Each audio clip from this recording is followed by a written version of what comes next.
With great pleasure, I get to introduce the next speaker, Jim Martin. Jim retired after 30 years with the Oregon Department of Fish and Wildlife. He's been spending that time now working as the Conservation Director for the Berkeley Conservation Institute, a branch of Pure Fishing. Pure Fishing is the largest fishing tackle company in the world and is an industry leader in conservation advocacy. During his career with the Oregon Department of Fish and Wildlife, Jim spent 6 years as Chief of Fisheries and 3 years as Salmon Advisor to Governor John Kitzhaber. To add to that, Jim has been the former chairman of the board of the Theodore Roosevelt Conservation Partnership. He is a science and policy advisor for the Northwest Sport Fishing Industry Association. In 2005, Jim was inducted into the National Freshwater Fishing Hall of Fame, and he was recognized by the Oregon State University for a lifetime achievement. Jim is also a legend of the Roundtable. He came in 2009 and gave a very inspiring and stirring talk. Please join me in welcoming to the podium James T. Martin.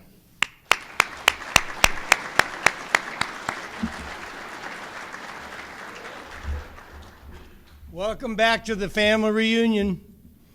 And I get to come back. You know, it was such a delight in 2009 to come, be honored, to give you a talk, and to mostly just to learn about what's this roundtable thing. I travel all around the country and all around the world giving conservation talks, working with all my tribe, particularly the state fish and wildlife agencies and the federal fish and wildlife agencies of this country, working internationally. And I just wasn't familiar with this concept of this roundtable and how it came to pass and what it has produced. And it's just so a delight 7 years later to come back and see it's alive and well, to see all these faces in the room, environmental friends and fishing friends and natural resource businesses and DNR colleagues and NGOs and academics. You know, it's just a kind of gathering, an annual gathering of our tribe where we talk about a variety of issues, all the way from the specifics of complexity in a place like Mille Lacs to what's happening on the broader, what's happening to our funding, what's happening across the political front, what's happening to the future of fish and wildlife and natural resources here in Minnesota. And so in that context, I decided Tony's going to fill us in, and Don, on some of the specifics of this very unique, complex, and fast-changing system. I'm going to back up to a broader view and talk about some of the consistent trends that I see affecting fish and wildlife management and natural resources in general across this whole country. And I've been doing this for 48 years, started out in 1969 as a fish squeezer on the Rogue River of Oregon in salmon and steelhead heaven, thought I'd do it all my life. And now I'm troubled. I'm troubled about where natural resources management is headed in this country. And I don't just want to talk to you about problems. I want to also share what I think are some of the solutions. Some of those solutions are going to look familiar to you, and some of those problems are going to look familiar to you right here in Minnesota. But when you look at conservation across this country and around the world, I think any careful observer is going to be pretty troubled, going to start searching for a solution. And the analogy I like to talk about is the perfect storm. I think all of us are familiar with Sebastian Junger's book, The Perfect Storm, and the George Clooney movie that was developed from it. And it was about two massive storms that collided in the North Atlantic and caught this commercial fishing fleet out on the water, and what happened. And the whole thing about a perfect storm is you've already got a powerful storm coming one way, driven from cold water environments, and another one coming off the Gulf Stream, driven from warm water environments. And what's hard to predict is the way they interact when they crash together. When they crash together, things that are hard to predict happen, and people have to suffer the consequences of that. And I see 4 storms that I want to talk to you about.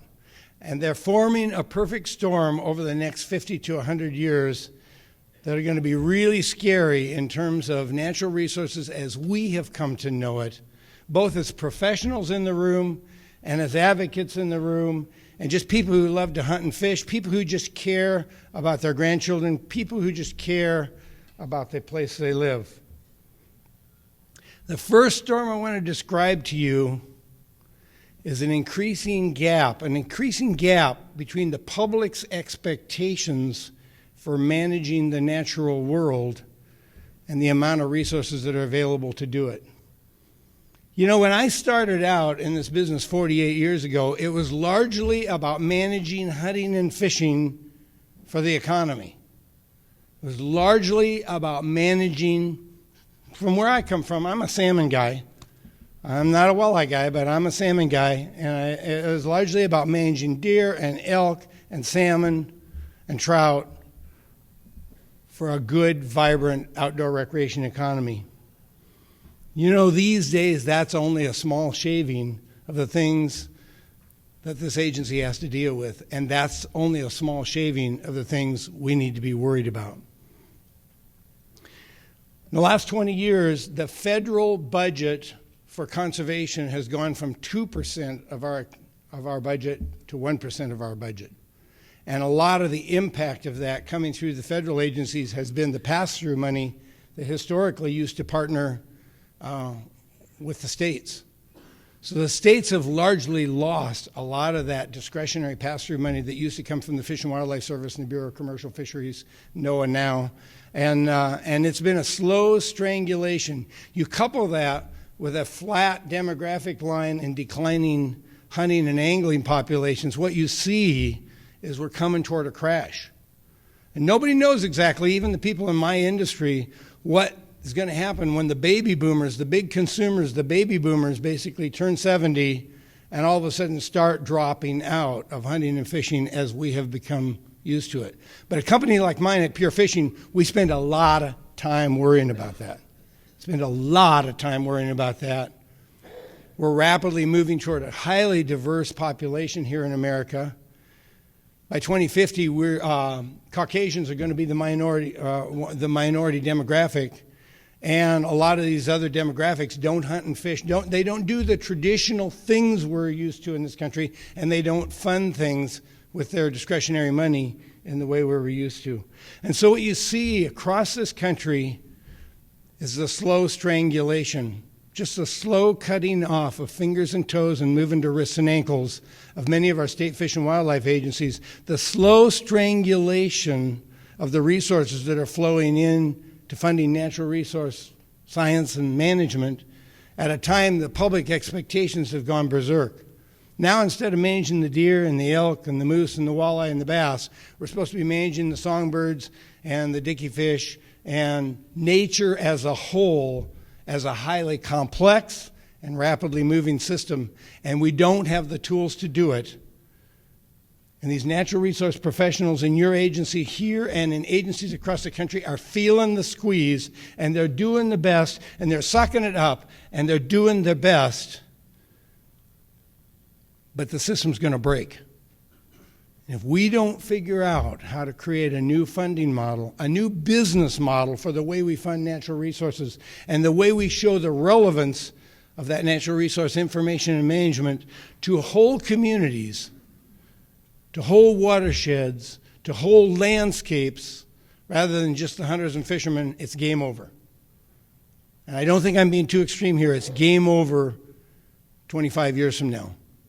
We have a short window of time to figure out a new funding model that mixes traditional user fees with resources that come more from the general public. And I don't know if it's a fancy new tax or what it is. A lot of people are working on that right now. But it is a big storm that's going to eat our lunch if we don't figure out how to crack that nut, and soon.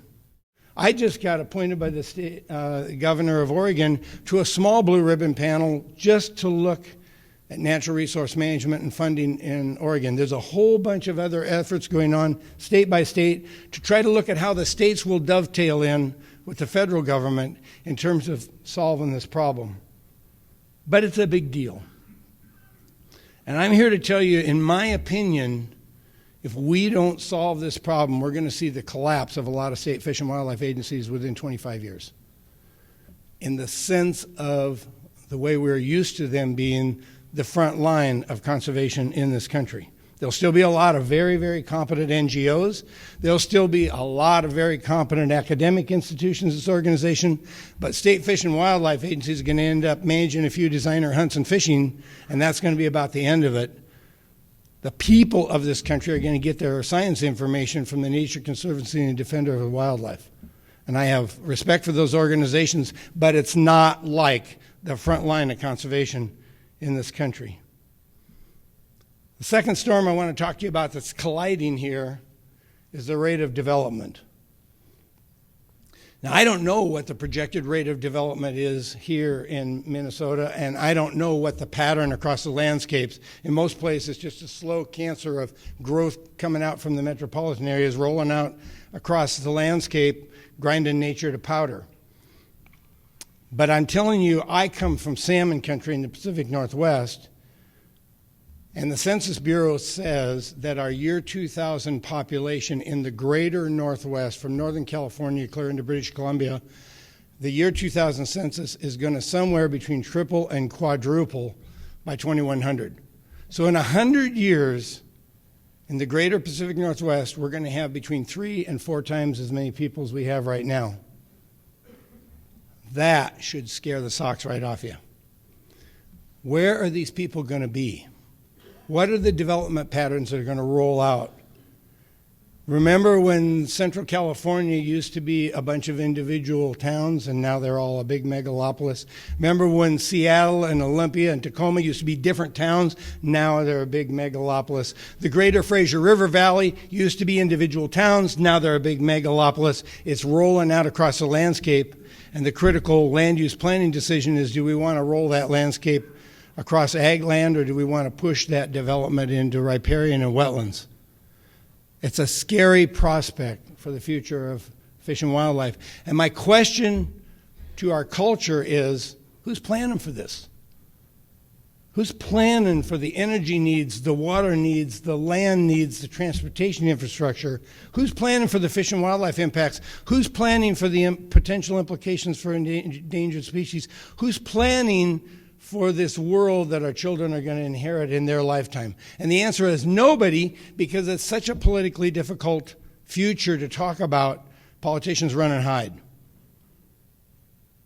Politicians run and hide from a discussion about growth on that scale. And you know as well as I do, if there's a water conflict and it grows into a water crisis, fish and wildlife considerations are the last ones on the table. Whether we're talking Sacramento or Atlanta, or the Deep South, or the arid Southwest, we have water crises brewing everywhere in this country, and if we allow it to happen without advanced planning, fish and wildlife, the stuff that we love, the stuff that our family grooves on, will be left behind. Now, that ought to kind of get your attention. Let me talk. I got 2 storms to go. Third storm I want to talk to you about that's colliding right into this mix is the way in which the climate's changing. And the rate of change is accelerating. And the surprises are popping up everywhere.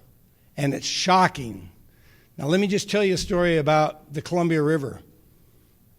The Columbia River is the place I come from.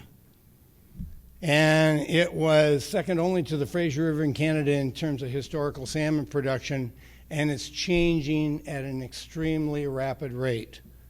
And if you think about that population trajectory I just talked about, you can project forward the rate at which it's going to change just from people, just from development, just from energy, just from water, just from land use. Now, put an overlay on that and say the rate of change, there's 2 ways of looking at climate change. You can either get involved in the detailed climate models of this world, or you can just drive 400 miles south, look around, and that's your future 100 years from now. The rate of change in general is about 400 miles of latitude per century. Now, for those who don't want to study detailed climate models of the Columbia Basin, cruise on down to Sacramento, San Francisco, look around. That's our future by 2100. The current projections, for example, if you're a salmon guy from where I live, that we're going to get about half of the snow runoff off the Rockies by 2050. Half. We're going to have more precipitation coming out of a Pacific Ocean. It's got more evaporation, but it's going to be winter rains. And already what we're seeing is these big Pineapple Express winter rains hitting the Pacific Northwest right now. You just read about it in the last month. The flooding that's going on in the Pacific Northwest is all this precipitation is coming down, not in snow, but as a rain. We actually have more snow this year than we had last year. Last year we had 10% of normal. This year we have about 120% of normal.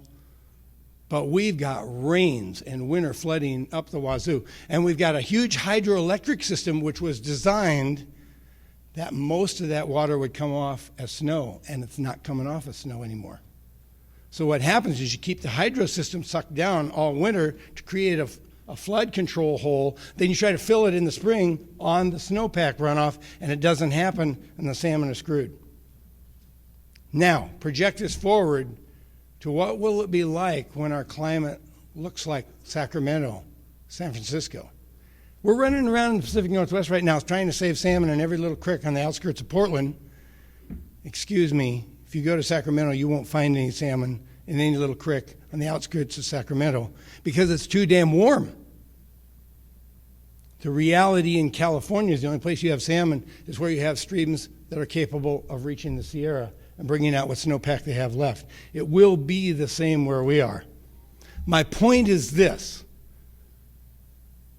We have the choice of laying out an atlas across the landscape of what our future will look like with the intersection of population growth and projected development and the impact of what the climate will look like 25, 50, 75, and 100 years from now. We have the option of looking at that. We have enough science to look at that. Who's helping us to see it? Who's helping us to anticipate where the critical wildlife migration corridors are? Who's helping us to figure out what the most critical watershed cold water sources will be? Protect them from development while we can. What are the strategic investments? Who's got the strategy? The people who have the best strategy so far are the Nature Conservancy. They're not the Fish and Wildlife agencies of this country because they're up to their ears in alligators trying to deal with stuff like molochs. Trying to deal with stretching their budget across all the demands in a strangling environment. We are losing lead time to get ready for the future that our grandchildren are going to face. Last year, the good news in the Columbia River is we had a 600,000 sockeye summer run, which was kind of off the charts. The bad news is we went over a temperature threshold and we lost 250,000 of them. Never in the history of the Columbia River had we lost a third to a half of a salmon run midsummer. I mean, it was such a shock. People said, what the hell? Oh, it's the drought. Oh, it's the drought. Yeah, oh, yeah, we had 10% of normal snowpack. The darn drought, that pesky drought, we just talk about it like it's drought so then we can make believe it'll rain some more later and everything will be fine. What's happening is we're getting a lot of variation in environmental conditions across a change environment, average. A lot more variation across a changing baseline. We can get ready for it, or we can not. We can prepare our strategic investments, or we can hope it's going to rain. This is very difficult for elected officials to deal with on long-term critical investment, big problems like this. The people, quite frankly, just have to insist that we do. Now, the fourth storm I want to talk to you about is one that really bothers me. In 1910, Teddy Roosevelt developed a system, and his colleagues developed a system in this conservation in this country, which has been the envy of the world for over 100 years. A system that relied on trained professionals to give advice to the political system so that the political system, when they make their decisions and they weigh the pluses and minuses, are accountable for what's going to happen.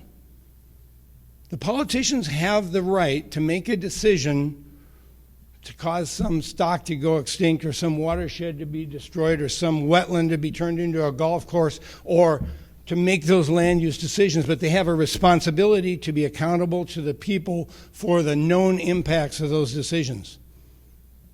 And what we have now is a breakdown in that firewall. What we have now is the slow trend of it being okay for governors or for presidents or for other local government elected officials to just shut up the advice. So then, if something goes extinct later on, at least they can say, well, we didn't intend to destroy the fish. We didn't intend to screw up the watershed. Nobody told us that was going to happen, and the reason they didn't hear it is because they didn't want to hear it. And so what we have as a trend in this country, which I would like to point out Minnesota is an exception to that trend, where increasingly DNR directors and even Fish and Wildlife Division directors are not trained professionals coming up through the ranks who understand the science process. They're last year's Speaker of the House. They're the brother-in-law of the governor. They're their friend who really likes to fish. This is going back to the patronage system that Teddy Roosevelt led a fight 100 years ago to stop. And we're seeing the slow, slippery slope of it. We're getting a situation under certain administrations where the Secretary of Interior will go before Congress and testify that really, the caribou up there in the North Slope, they're just going to be fine. They're going to have their calves. It'll be just fine. They like those oil derricks. It'll be all okay. Which is just bullshit. Which is just outright lying, and people are too politically correct to call it. We have a fight on our hands in this country to prevent the politicization of our science infrastructure. And you don't get the natural resources you deserve. You get the natural resources you fight for. And far too many sportsmen will just sit back and quietly say, geez, that's just too bad. That's not what we want. But we don't quite have the scratch to lead a fight. So we'll let the environmentalists lead this fight. They're shrill anyway. What the heck? They got a good relationship with the media. Maybe the media will tell a story without us having to weigh in. This trend is unacceptable in a world of storms colliding. We need better information about the potential effects of development, not worse. We need better information about the potential overlays of climate meeting development, not worse. We need more lead time for strategic investment, not less. And the last thing we need is a bunch of sportsmen and environmentalists in this country squabbling with one another and driving a wedge between one another and neutralizing the force which can go to the media to tell this story to 1 million people and create the political accountability which is required to not lose our lead time for our kids. I'm talking about a strategic partnership in this country of advocacy organizations, professional societies that can speak out and tell the truth, natural resource businesses, people who care about the livability and quality of life of Minnesota, the Midwest, this country, and the world, telling the stories about accountability. When governors decide they want to destroy their local Fish and Wildlife Agency because they're very pesky and getting in the way of development, there needs to be accountability and these stories need to be told. And that's as big a storm as the development storm. That's as big a storm as the climate storm. So what's the solution? The solution is new and better funding. The solution is a broadened role and constituency for our natural resource agencies. We've moved from the sports page to the front page, and look at the diversity of people in this room. This is our tribe, all of us together. Whether it's the bird watchers or the academics or the nature lovers or the river rafters or the deer hunters, and I'm all those things. If you're all my tribe, I'm tickled to be talking to you. We need an atlas of what the future is going to look like here in Minnesota. I gave this talk at Michigan State University, and he said, well, you're painting such a big picture, Jim. What do you want us to do? I said, create an atlas for us. Show us what Michigan wildlife and Michigan watersheds will look like by 2100 on our current trajectory. And if we don't like that current trajectory, if that's not what we want to hand out to our kids, then let's make changes while we got lead time. Let's don't back our way into our future. Future generations will say, well, nobody told us. Nobody told us this is what our watersheds are going to look like. Nobody told us we wouldn't have any moose. Nobody told us the deer were going to be highly flighty. Nobody told us Mille Lacs was going to shift from walleye to bass. Nobody told us the Great Lakes were going to move from a salmonid system to a centrorchid system. Nobody told us, because we're not telling them, we're not painting the picture, we're not laying it out so we can have a public conversation, millions of people at a time, and make political decisions which are going to drive change. Let's get busy working on the most important stuff. I'm a hunter, I'm a fisherman, there's nobody in this room who loves it more than I do, but spending all our time counting the deer won't cut it on the type of storms I'm talking about and the future of our communities.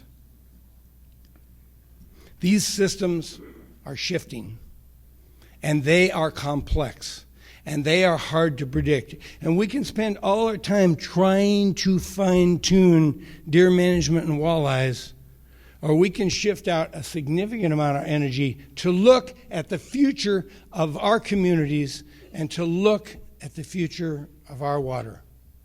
All across this country, I go talking to fish and wildlife people about Minnesota and about the mechanism that you have of getting together and talking about our little issues and then talking about our big issues and putting aside some of our little issues that we might disagree about and talking about the big issues like the bond issue you guys passed, which is the pride of the country. Like the quality of the leadership of your agency, which is one of the prides of the country, and very, very unlike a lot of other agencies that are suffering from politicization. I love coming back here because I love learning so that I can go talk to other people about some of the pioneering work you're doing right in this room and in this state. You know, no matter how much we might disagree on individual issues, there's something we will always agree on, not only with fish and wildlife and nature people, but with people in general. Every single person in Minnesota, no matter whether they're Republican or Democrat, Tea Party, whatever they might be, they share two common values. They love where they live, and they care about their kids. I'm telling you, the where they live is going to look a hell of a lot different in 75 years than it does now. And we've got lead time to drive some of that. Some of that we can't change. It's going to change. It's going to just change. But some of it we can make strategic investments and change. We love where we live and we care about our kids. If we love Minnesota and we care about the kids here, let's make some strategic investments in having a public conversation about where the future of our wildlife and the future of our watersheds and the future of our communities is going, and whether we like the trajectory that the Atlas shows us or whether we want to change it and make the tough political decisions required to change it. You have shown repeatedly that we're capable of getting the bass guys and the walleye guys and the deer people and the environmentalists in the same room and putting our differences aside and talking about the bigger issues for the future of nature in Minnesota. You have shown that. You have led. You have demonstrated that, and I talk about it all the time. I'm proud of you. Now, I want to remind you, you don't get the natural resource future that you deserve. You get what you fight for. I want to put a little fire in your belly to look ahead and think about what the hell you're going to fight for. And think about those grandkids and think about the lead time we're losing. There's three kinds of people in this world. There's people who make things happen. There's people who watch things happen. And there's people who look up every once in a while and say, what the hell happened? This little Mille Lacs example is a classic example of how this system is starting to shift. Tony painted the picture, Don painted the picture. This system is starting to shift, and it's becoming more unpredictable. And the people who will survive in that new community are the ones who basically are nimble and flexible. And the people who insist that we have to have the walleye we used to have in the past, and their business will fail if they don't, you better brace yourself. Fasten your seatbelts. We are in for a hell of a ride. In this system, in these watersheds, in this state, across this country, and in this world. So we need to do what we can do to soften the blow of change for our kids, and we need to fasten our seatbelts for the rest. We need to know the difference. We need to shave out some resources and some science horsepower and some money and some political conversation, and we need to stop the politicization of our agencies, and we need to get ready for a hell of a change. I believe the people in this room are the kind of people who will make things happen and not just look up and say, sorry, kids, we didn't know it was coming. Thank you. I'm honored to be invited to keynote your roundtable. I'm going to be here in the middle of the afternoon. I have to head back to Portland. But I love being here. And I hope this message causes you to think a little bit about what your priorities are for next year, next 5 years, next 10 years, the rest of your life. Thank you.